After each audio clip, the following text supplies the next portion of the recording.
ಕ್ಷಮಿಸಿ ಸ್ವಲ್ಪ ತಡವಾಗಿ ನಿಮಗೆ ಟೈಮ್ ಕೊಡ್ತಾ ಇದ್ದೀನಿ. ಈ ನೈಸ್ ಅಕ್ರಮದ ಬಗ್ಗೆ ತಮ್ಮ ಫಸ್ಟ್ ಓಪನಿಂಗ್ ಕಾಮೆಂಟ್ ಕೆಆರ್ಎಸ್ ಪಕ್ಷದ ಏನು? ಮೊದಲನೇದಾಗಿ ಇವತ್ತಿನ ಕಾಲಘಟ್ಟಕ್ಕೆ ವಿಸ್ತಾರ ಈ ಒಂದು ಪ್ರಕರಣವನ್ನು ಬಹಳ ಗಂಭೀರವಾಗಿ ರಾಜ್ಯದ ಜನರ ಮುಂದೆ ಇಟ್ಕೊಳ್ಳೋದಕ್ಕೆ ಅವ್ರಿಗೆ ವಿಶೇಷವಾಗಿ ಅಭಿನಂದನೆಗಳು. Thank you sir. ಕರ್ನಾಟಕ ರಾಜ್ಯದ ಇತಿಹಾಸದಲ್ಲೇ ಸರ್ಕಾರಿ ಪ್ರಾಯೋಜಿತ ಖಾಸಗಿ ರಿಯಲ್ ಎಸ್ಟೇಟ್ ದಂಧೆ ಆರಂಭವಾಗಿದ್ದೇ ಈ ನೈಸ್ ಯೋಜನೆಯಿಂದ. ಪ್ರಪ್ರಥಮ ಬಾರಿಗೆ ರಾಜ್ಯದ ಇತಿಹಾಸದಲ್ಲಿ ಸರ್ಕಾರನೇ ಖಾಸಗಿಯವ್ರನ್ನ ಪ್ರಾಯೋಜಿಸಿ ಒಂದು ರಿಯಲ್ ಎಸ್ಟೇಟ್ ಮಾಫಿಯಾನ್ನ ಹುಟ್ಟಾಕಿದಂತ ಒಂದು ಯೋಜನೆ ಇದು. ಆಕ್ಚುಲ್ ಆಗಿ ಹೇಳ್ಬೇಕು ಅಂದ್ರೆ ಯಾವಾಗ ಇವರು ರೂಲ್ಸ್ ನ ಫ್ರೇಮ್ ಮಾಡ್ತಾರೆ, ಫ್ರೇಮ್ ಮಾಡ್ಬೇಕಾದ್ರೆ ಪ್ರಕರಣಗಳನ್ನ ಲಂಡನ್ ಕೋರ್ಟ್ ನಲ್ಲಿ ಬಗೆಹರಿಸ್ಕೋಬೇಕು ಅಂತ ಯಾವ ರೀತಿ ಇದ್ ಮಾಡ್ತಾರಲ್ಲ, ಅವಾಗ್ಲೇ ಈ ಯೋಜನೆ ಮೂಲ ಹಿಡಿತಾ ಇದೆ. ಆಮೇಲೆ ಇದೊಂದು ದಂಧೆಯಾಗಿದೆ. ಇದು ರಿಯಲ್ ಎಸ್ಟೇಟ್ ಮಾಫಿಯಾದ ಮೊದಲನೇ ಪಿತಾಮಹ ಅಂತ ಹೇಳ್ಬೇಕಾಗುತ್ತೆ ಕರ್ನಾಟಕದಲ್ಲಿ. ಅಲ್ಲಿವರೆಗೂ ಬಹುತೇಕ ಕರ್ನಾಟಕದಲ್ಲಿ ಈ ರಿಯಲ್ ಎಸ್ಟೇಟ್ ಮಾಫಿಯಾ ಇರ್ಲಿಲ್ಲ. ನೈಸಿಂದಲೇ ಕರ್ನಾಟಕದಲ್ಲಿ ಇವತ್ತು ರಿಯಲ್ ಎಸ್ಟೇಟ್ ಮಾಫಿಯಾ ಆರಂಭ ಆಗಿರೋದು. ಕೊಲೆ ಆಗಿದೆ, ಸುಲಿಗೆಗಳಾಗಿದ್ದಾವೆ, ದರೋಡೆ ಆಗಿದೆ ನೈಸ್ ವಿಚಾರದಲ್ಲಿ. ಇದು ಒಂದು ರೀತಿನಲ್ಲಿ ರಾಜಕೀಯ ಪಕ್ಷಗಳು ಮತ್ತು ರಾಜಕೀಯ ನಾಯಕರು ಏನು JCB ಅಂತ ಕರಿತೀವಿ, ಜನತಾದಳ, ಕಾಂಗ್ರೆಸ್, ಬಿಜೆಪಿ, ಈ ಮೂರೂ ಪಕ್ಷಗಳು ಹುಟ್ಟು ಹಾಕಿದಂತ ಅಸಖ್ಯದ ನಂದೆ. ಎಲ್ಲರೂ ಪೋಷಕರೇ ಇದಕ್ಕೆ, ಪ್ರತಿಯೊಬ್ಬರು ಪೋಷಕರೇ.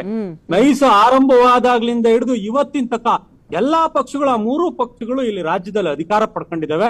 ಅವ್ರಿಗೆ ಇದ್ಯಾವುದು ಗೊತ್ತಿಲ್ಲ ಅಂತ ಅಲ್ಲ, ಎಲ್ಲವೂ ಗೊತ್ತಿದೆ. ಎಲ್ಲವೂ ಅವರ ಮೂಗಿನ ಅಡಿನಲ್ಲೇ ಇದಾಗಿರ್ತಕ್ಕಂಥ ದಂಧೆ.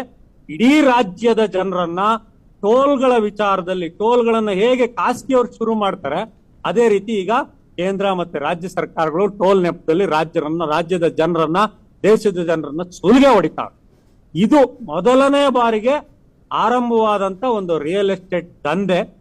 ಕೇವಲ 10 ರೂಪಾಯಿಗೆ ಒಂದು ವರ್ಷಕ್ಕೆ ಸುಮಾರು 10,000ಕ್ಕಿಂತ ಹೆಚ್ಚು ಸರ್ಕಾರಿ ಭೂಮಿಯನ್ನ ಈ ನೈಸ್ ಸಂಸ್ಥೆಗೆ ಕೊಟ್ಟಿದ್ದಾರೆ. ವರ್ಷಕ್ಕೆ 10 ರೂಪಾಯಿ ಕೊಟ್ಟಿರೋದು. 8 ಲಕ್ಷ ರೂಪಾಯಿ ರೈತರಿಗೆ ಪರಿಹಾರ ಕೊಡ್ಬೇಕಾಯ್ತು ಅವತ್ತಿನ ಕಾಲದಲ್ಲಿ.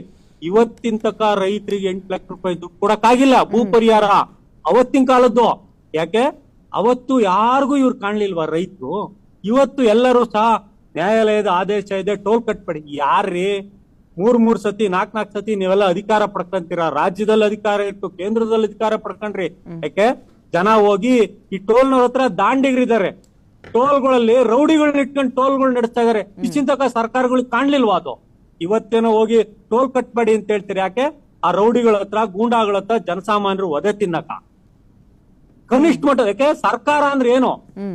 ಸರ್ಕಾರ ತಾಯಿಯ ಹೃದಯದಲ್ಲಿ ಇಟ್ಕೊಂಡು ತಾಯಿ ಸ್ಥಾನದಲ್ಲಿದ್ದು ರಾಜ್ಯವನ್ನ ಕಾಪಾಡಬೇಕಾಗಿತ್ತು. ಕಾಪಾಡಿದ್ರ ನೀವು? ಈಗ ಜನರನ್ನ ಲೂಟಿ ಹೊಡೆದ ಹೋರಾಟದಲ್ಲಿ ನೈಸ್ ಅಕ್ರಮದ ವಿಚಾರದಲ್ಲಿ ನಿಮ್ಮ ಸ್ಟ್ಯಾಂಡ್ ಏನು? KRS ಪಾರ್ಟಿ ಸ್ಟ್ಯಾಂಡ್ ಏನು? ನಿಜವಾಗಿ ಹೇಳ್ತೀನಿ, ಈ ರೀತಿಯ ಅಕ್ರಮ ದಂಧೆಗಳನ್ನ ರೂಲ್ಸ್ ಫ್ರೇಮ್ ಮಾಡ್ಬೇಕಾದ್ರೆ ಜನರ ಮಧ್ಯೆ ತರಬೇಕಿದು. ಈ ತರದ ವಿಚಾರಗಳನ್ನ ಜನರ ಮಧ್ಯೆ ಇಡಬೇಕು. ಈ ಇಡೀ ಸರ್ಕಾರ ಅಂತಂದ್ರೆ ಏನು? ಜನರಿಂದ ಜನರಿಗೋಸ್ಕರ, ಜನರಿಗಾಗಿರ್ತಕ್ಕಂತ ಒಂದು ವ್ಯವಸ್ಥೆಯನ್ನ ಇವರು ದಂಧೆ ಮಾಡ್ತಾರೆ, ರಿಯಲ್ ಎಸ್ಟೇಟ್ ದಂಧೆ ಮಾಡ್ತಾರೆ, ಮಾಫಿಯಾ ಮಾಡ್ತಾ ಇದ್ದಾರೆ. ಸರ್ಕಾರದ ಆಳುವ ಸರ್ಕಾರಗಳು ಎಲ್ಲವೂ ಸಹ ಇದರಲ್ಲಿ ಪಾಲುದಾರರು. ಮೊದಲು ಈ ಯೋಜನೆಯನ್ನ ಸರ್ಕಾರೀಕರಣಗೊಳಿಸ್ಬೇಕು. ಇಷ್ಟು ದಿವಸ ಏನು ಅಲ್ಲಿ ರಿಯಲ್ ಎಸ್ಟೇಟ್ ಲೇಔಟ್ಗಳು ಮಾಡಿದ್ದಾರೆ, ರೈತರಿಂದ ಭೂಮಿಯನ್ನ ಕಿತ್ಕೊಂಡು ಲೇಔಟ್ಗಳು ಮಾಡಿದ್ದಾರೆ. ಸುಮಾರು 10,000 ಎಕರೆ ಭೂಮಿ, ಸರ್ಕಾರಿ ಭೂಮಿನ 10 ರೂಪಾಯಿನ ಕೊಟ್ಟಿದ್ದಾರೆ. ಆ ಸರ್ಕಾರಿ ಭೂಮಿನ ICICI ಬ್ಯಾಂಕ್ ಅಲ್ಲಿ ಅಡ ಇಟ್ಟು ಇವರು ಪ್ರಾಜೆಕ್ಟ್ ಮಾಡಿರೋದು. ಎಲ್ಲರೂ ಇದ್ರಲ್ಲಿ ಪಾಲುದಾರರೇ. 7 ಟೌನ್ಶಿಪ್ ಅಂತ ಇದ್ದಿದ್ದನ್ನು 5 ಟೌನ್ಶಿಪ್ ಮಾಡಿದ್ರು. ಏನ್ ನೆಗೋಷಿಯೇಷನ್ ಇದು? ಯಾರಿಗೋಸ್ಕರ ಮಾಡಿದ್ರಿ ಇದನ್ನೆಲ್ಲ? ಜನ ಏನ್ ದಡ್ರಲ್ಲ, ಎಲ್ಲವೂ ಗೊತ್ತಿದಾವೆ. ಮಾಧ್ಯಮಗಳು ಹೆಚ್ಚು ಜಾಗೃತವಾಗ್ತಾ ಇದಾವೆ, ಜನರಿಗೆ ಸತ್ಯ ಗೊತ್ತಾಗ್ತಾ ಇದೆ. ಕಳ್ರು ರೀ ಇವರೆಲ್ಲ ನಂಬರ್ 1 ಕದೀಮ್ರು. ಹಗಲ್ ದರೋಡೆ ಮಾಡೋದಿಕ್ಕೆ ಇವರೇ ಮೂಲ ಕಾರಣಕರ್ತರು. ಯಾಕೆಂದ್ರೆ ಇವತ್ತು ಇಡೀ ಕರ್ನಾಟಕವನ್ನ ಕಾಡ್ತಾ ಇರ್ತಕ್ಕಂಥದ್ದು ರಿಯಲ್ ಎಸ್ಟೇಟ್ ಮಾಫಿಯಾ. ಆ ರಿಯಲ್ ಎಸ್ಟೇಟ್ ಮಾಫಿಯಾ ಅಂತಂದ್ರೆ ರಾಜ್ಯದ ಆರ್ಥಿಕತೆ, ಸಾಮಾಜಿಕ ವ್ಯವಸ್ಥೆ ಎಲ್ಲವನ್ನು ಹಾಳು ಮಾಡ್ತಾ ಇದೆ ಇವತ್ತು. ನೋಡಿ ಸರ್, ಮಾತಾಡಕ್ಕೆ ಅಕ್ರಮಗಳಾಗಿದೆ ಅಂತ ಕಂಪ್ಲೇಂಟ್ ಅನ್ನ ಹೊರ್ಸಕ್ ಚೆನ್ನಾಗಿರುತ್ತೆ. ನೀವೊಂದು ರಾಜಕೀಯ ಪಕ್ಷವಾಗಿ ಹೊರ ಹೊಮ್ಮಿದ್ದೀರಿ, ಶತಪ್ರಯತ್ನಗಳನ್ನು ಮಾಡ್ತಾ ಇದ್ದೀರಿ, ನಮ್ದು ಒಂದಷ್ಟು ಸ್ಥಾನಗಳು ಬರ್ಲಿ ಅಂತ. ಬರೀ ಬಾಯಿ ಮಾತಾಗ್ಬಿಟ್ರೆ ಸಾಕ, ಆಕ್ಷನ್ ಬೇಕಲ್ವಾ? ಎಷ್ಟರಲ್ಲಿ ಹೋರಾಟ ಮಾಡಿದಿರಿ, ಎಷ್ಟು ಪ್ರಕರಣಗಳ ಹೋರಾಟಗಳು ನೀವೊಂದು ಲಾಜಿಕಲ್ ಎಂಡಿಗೆ ತಗೊಂಡು ಹೋಗಿದ್ದೀರಿ KRS ನವ್ರು, ಹೇಳಿ ನೋಡೋಣ. ಈಗ ಆಲ್ರೆಡಿ KRS ಪಕ್ಷ ನಾವು 2019 ನಾವು ಈ ಪಕ್ಷವನ್ನ ಕಟ್ಟಿರೋದು. ಹೌದು. ಈ ಪಕ್ಷವನ್ನು ಕಟ್ಟಿದ ಮೇಲೆ 6 ವರ್ಷದಲ್ಲೇ ಇವತ್ತು ರಾಜ್ಯದ ಮನೆ ಮನೆಯನ್ನು ತಲುಪತಕ್ಕಂತ ಕೆಲಸವನ್ನು ಮಾಡಿದೀವಿ. ಬಹುತೇಕ ಕರ್ನಾಟಕದಲ್ಲಿ ಯಾರಾದ್ರೂ ಬೀದಿಗಿಳಿದು ಹೋರಾಟ ಮಾಡ್ತಾ ಇದ್ದಾರೆ, ಸಾವಿರಾರು ಕೇಸ್ಗಳನ್ನ ಹಾಕ್ಸ್ಕೊಂಡು, ಸುಳ್ಳು ಕೇಸ್ಗಳನ್ನ ಹಾಕೊಂಡು, ಸಾಮಾಜಿಕ ಹೋರಾಟಕ್ಕಾಗಿ ರೌಡಿ ಶೀಟರ್ಗಳನ್ನ ಹಾಕೊಂಡಿರ್ತಕ್ಕಂಥದ್ದು ಯಾವ್ದಾರು ಪಕ್ಷ ಇದ್ರೆ KRS.